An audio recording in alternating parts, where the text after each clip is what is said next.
बच्चों, आज हम पढ़ने जा रहे हैं स्थलीय आवास का अगला भाग।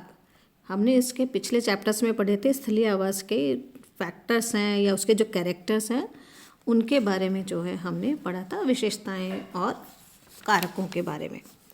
आज हम जो है इसमें पढ़ेंगे टेरेस्ट्रियल हैबिटेट के बारे में। हमने कहा कि टेरेस्ट्रियल हैबिटेट कैसा है कि जो कि ज़मीन के ऊपर पाए जाते हैं, स्थल पर रहने वाले हैं, जैसे कि वन है या घास है या फिर रेगिस्तान है, दलदल है या फिर जो है तटीय किनारे पे जो है, सभी जो है टेरेस्ट्रियल हैबिटेट में आते हैं। इसमें मैन मेड हैबिटेट्स में जो हमारे द्वारा बनाए गए जो है, कृत्रिम जो बनाए गए मनुष्य के द्वारा, उनको भी हम इसमें इंक्लूड कर सकते हैं। फॉर्म्स है, टाउन्स है या फिर शहर है, ये सब किसके ऊपर है? पृथ्वी के ऊपर है।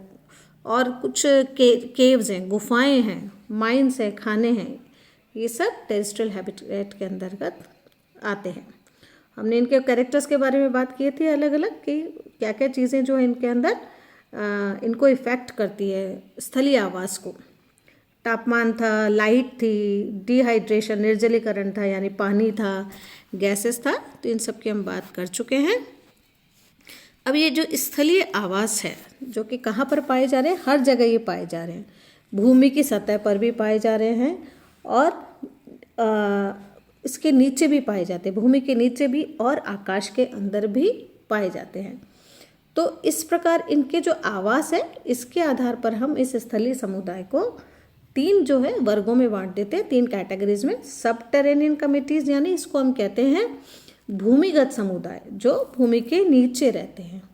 सरफेस कम्युनिटीज़ यानी सतही समुदाय जो कि पृथ्वी की सतह पर रहते हैं, सरफेस पे रहते हैं। और तीसरी है एरियल कम्युनिटीज़ यानी आकाशीय समुदाय। तो सबटेरेनियन कम्युनिटी की बात करें हम, यानी भूमिगत जो है समुदाय, तो अधिकांश जो है भूमिगत प्राणी, यानी कि जैसे प्रोटोजोन्स हैं या इंसेक्ट लार्वा है, निमेटोड है, जो कि कहाँ रहते हैं? भूमि के नीचे 5 से 6 इंच नीचे जो है भूमि के ऊपर ये पाए जाते हैं। और ये जो ज़मीन के नीचे जो एनिमल्स पाए जा रहे हैं, जीव पाए जा रहे हैं, इनके अंदर कुछ बिलकारी अनुकूलन पाए जाते हैं। और ये अनुकूलन जो है किसके ऊपर डिपेंड करते हैं? इसके नीचे जो मिट्टी की जो है प्रकृति है, सॉइल की जो प्रकृति है वो कैसी है, और जल की जो मात्रा है उसके ऊपर जो है ये इनका जो है रहना वो निर्भर करता है। केंचुआ है, जैसे किसमें? गीली मिट्टी के अंदर केंचुआ पाया जाता है। तो गीली मिट्टी भी होती है, सैंडी सॉइल भी होती है, तो उनमें अलग अलग डिफरेंट जो है एनिमल्स पाए जाते हैं। ये जो भूमिगत समुदाय है, इसको भी हम जो है साइज़ के आधार पर, आमाप के आधार पर या आकार के आधार पर जो हम इसको फिर से जो है डिवाइड कर देते हैं। माइक्रोबायोटा यानी सूक्ष्म जीविता भूमिगत समुदाय कहते हैं इसको, माइक्रोबायोटा यानी सूक्ष्म जीविता समुदाय।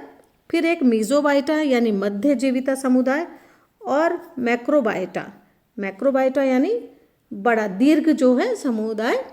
तो 3 तरीके के समुदाय हैं। माइक्रोबायोटा जिसमें सूक्ष्म जो प्राणी आते हैं, बहुत छोटे छोटे जिनके अंदर प्राणी हैं, जैसे कि बैक्टीरिया है या फिर कवक है, बैक्टीरिया है, कवक है और प्रोटोजोन्स हैं। और ये सब क्या करते हैं? फूड श्रृंखला के जो है उसमें पौधे अवशेष या फिर सॉइल एनिमल्स के बीच जो है मुख्य कड़ी का काम करते हैं। तो इनको हम क्या कह सकते हैं? हीट्रोट्रॉफिक सूक्ष्म जीवित। मीजोबायोटा यानी मध्य जीविता, इनके अंतर्गत क्या आते हैं? निमेटोड्स आते हैं, ओलिगोकीट्स आते हैं, सूत्रकृमि हैं, छोटे जो हैं ओलिगोकीट्स हैं, छोटे इंसेक्ट लार्वा हैं, कीटों के जो है लार्वा इनके अंदर पाए जाते हैं, और कुछ आर्थ्रोपोड्स भी इनके अंदर पाए जाते हैं, जैसे माइट्स है, स्प्रिंग टेल हैं। तो ये इस तरीके के जो है किसमें पाए जाते हैं? मीजोबायोटा मध्य जीविता के अंदर। तो खनिज मृदा में निमेटोड्स ज़्यादा होते हैं और वनों के अंदर जो है छोटे आर्थ्रोपोड्स अधिक पाए जाते हैं। तीसरा हमारा है मैक्रोबायोटा यानी दीर्घ जीविता भूमिगत समुदाय। इसके अंतर्गत क्या है? जमीन के अंदर पाए जाने वाले पौधों की जो जड़ें हैं वो इसके अंदर होती हैं। बड़े जो है कीट होते हैं, लार्ज इंसेक्ट्स होते हैं, अर्थवॉर्म्स होते हैं, केंचुए होते हैं, और दूसरे बड़े कृमि होते हैं, और मॉल्स छछूंदर होते हैं, और स्क्विरल गिलहरी और पॉकेट गॉफर्स, ये सब जो हैं दीर्घजीविता समुदाय के सदस्य हैं। और ये किसके हैं? सभी सब टेरेनियन के। फिर है हमारा सरफेस कम्युनिटी। सरफेस कम्युनिटी यानी जो सरफेस के ऊपर पाई जाने वाली। तो इस समुदाय को जो है निर्धारित करने के लिए अनेक जो है कारक पाए जाते हैं, क्योंकि ये क्या है, ऊपर पाए जाते हैं, और ऊपर क्या है, वनस्पति आवरण की जो है प्रकृति जो है इसमें बहुत ज़्यादा पाई जाती है। तो प्लांट वेजिटेशन जो है यहाँ पर बहुत ज़्यादा होता है, इसलिए उन पे निर्धारित होते हैं ज़्यादातर। तो यहाँ पे श्रब्स है, छोटी श्रब्स हैं, झाड़ियाँ हैं, ठीक है, छोटे पौधे हैं, और शंकु वृक्षीय वन जिसको हम कहते हैं कॉनिफेरस फॉरेस्ट। और ये किस पर डिपेंड करते हैं? क्लाइमेटिक फैक्टर्स के ऊपर जो है ये डिपेंड करते हैं। और इस आधार पर जो है हम इन्हें कौन से में कर सकते हैं कि ट्रॉपिकल यानी उष्ण कटिबंधीय, जहाँ पर टेम्परेचर कैसा है 48 डिग्री या फिर इससे ज़्यादा हो सकता है। उष्ण माने गर्म, ठीक है। और ठंडे माह में कैसे हो जाता है, ये एकदम आर्द्र हो जाते हैं। तो यहाँ पर सर्दी का जो है थोड़ा सा कम रहता है, और क्लाइमेट कैसी है, गर्म रहती है, एकदम 48 डिग्री से ज़्यादा रहती है। यहाँ पर वर्षा जो है बहुत ज़्यादा होती है, यहाँ पर लगभग 200 से 400 सेंटीमीटर जो है प्रतिवर्ष इतनी जो है वर्षा होती है, क्योंकि ठंडा मौसम नहीं है तो हिमपात का या पाले का जो है अभाव होता है, शीतकाल का जो है अभाव पाया जाता है इसमें। दूसरा है हमारा टेम्परेचर यानी टेम्परेट जोन मतलब शीतोष्ण।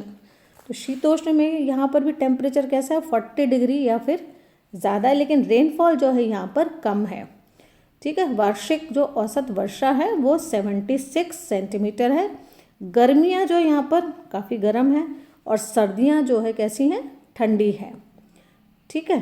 तो और तीसरा हमारा क्या है, एल्पाइन यानी ये मुख्यतः किसके रूप में पाए जाते हैं, हिमपात के रूप में पाए जाते हैं। स्नोफॉल जो है वहाँ पर पाई जाती है, और वर्षा जो है काफ़ी कम होती है। यहाँ पर औसत वर्षा जो है कितनी है 25 सेंटीमीटर या फिर इससे भी जो है कम पाई जाती है। और सारे क्या बर्फ़ और हिम से जो है आच्छादित रहते हैं, मतलब कवर्ड रहते हैं, ये बर्फ़ से जो है कवर्ड होते हैं।